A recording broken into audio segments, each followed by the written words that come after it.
Nina sat across from Jordan, her fingers wrapped around a lukewarm coffee mug, the silence stretching between them like an invisible wall. He scrolled absently through his phone, barely acknowledging her presence. Breakfast used to mean something, a shared glance, a brush of fingertips, even laughter. Now, it was background noise and empty glances. She watched him without watching him, studying the tired lines at the corners of his eyes, the way he barely chewed before swallowing. He hadn't asked her how she slept in weeks, hadn't touched her without a reason. It wasn't cruelty, it was apathy, the slow fade of warmth, the kind of distance that doesn't begin with a fight.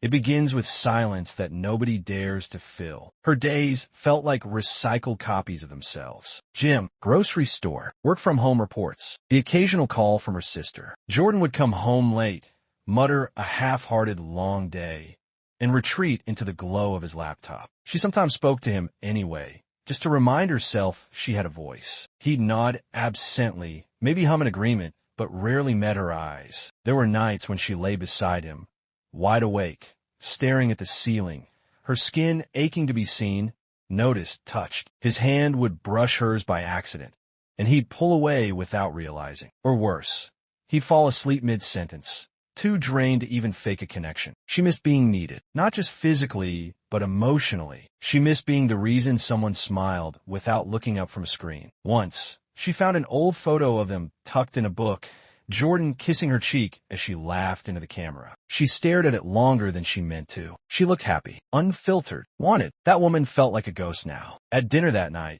she made his favorite, roasted garlic chicken, mashed potatoes, steamed broccoli. He didn't comment, just ate, nodded, and returned to his phone after setting down his fork. No kiss, no thank you, just a routine good. The guilt crept in like rot, quiet but steady, spreading through everything. I couldn't look Daniel in the eyes. Every word felt like a lie, every movement rehearsed. I kept my distance, stayed in my room, cleaned things that didn't need cleaning, avoided mirrors. When I did catch my reflection, I barely recognized the woman looking back, flushed with shame, hollow with confusion. Richard came home that evening, kissed my cheek, asked how things had been. I nodded, smiled, pretended. He didn't notice the hesitation in my voice, the stiffness in my arms. He talked about meetings, traffic, someone's retirement party. I nodded again, kept pouring his coffee, trying not to crumble. Daniel acted normal, polite. Nothing in his tone gave us away. But the way he looked at me when Richard wasn't watching, it pulled something in my chest tight. I wanted to scream at him to stop, to forget, to disappear. But I couldn't say a word, because part of me didn't want him to stop. At night, I lay awake beside my husband, barely breathing. Daniel's hand still lived in my skin. His voice echoed in my head. I thought it would fade. It didn't. It deepened. The wrongness clung to me like a second skin, but underneath it was something worse. I tried to convince myself it was over, that it was one night, one lapse in judgment. But then Daniel caught me alone. He didn't touch me. He didn't even stand too close. He just said he missed me, that he didn't regret it, that he couldn't stop thinking about me. I told him not to say things like that. He just nodded. But the way he looked at me said everything he didn't. I snapped at Richard during dinner over nothing. He blinked, caught off guard. I apologized immediately, but I could feel the tension building. My lies were cracking at the edges. I stopped answering calls, ignored texts. I was slipping, drowning, and I couldn't pretend anymore. Then it happened. Richard found a note, a short, stupid note Daniel had written and never given. It started with silence, the kind of silence that grows louder with every passing day, like a wall that thickens between two people who once couldn't get enough of each other. Richard and I used to laugh, talk, touch.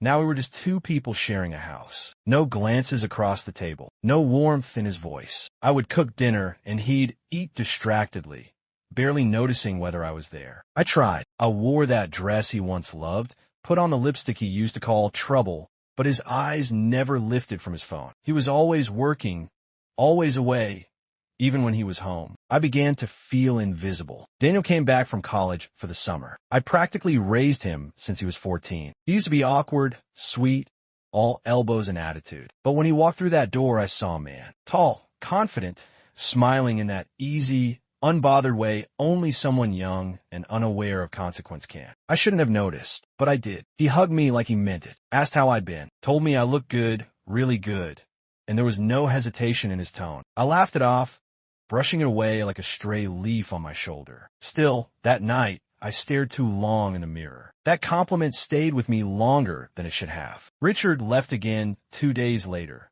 New York, business meeting, back in 4 days. I didn't ask questions. He didn't offer details. We were used to this dance. But that night, Daniel and I sat on the back porch. We talked, really talked for the first time in years. He told me about college, his dreams, the girl who broke his heart. I told him how the house felt too big now, how I missed being needed. He looked at me differently, not in a childish way, not like a son. It was subtle, but it unsettled me. His gaze lingered, like he was trying to read the parts of me I kept hidden. I told myself he was just being kind, attentive, but my heart betrayed me. I began to wait for his footsteps in the morning, for the way he said my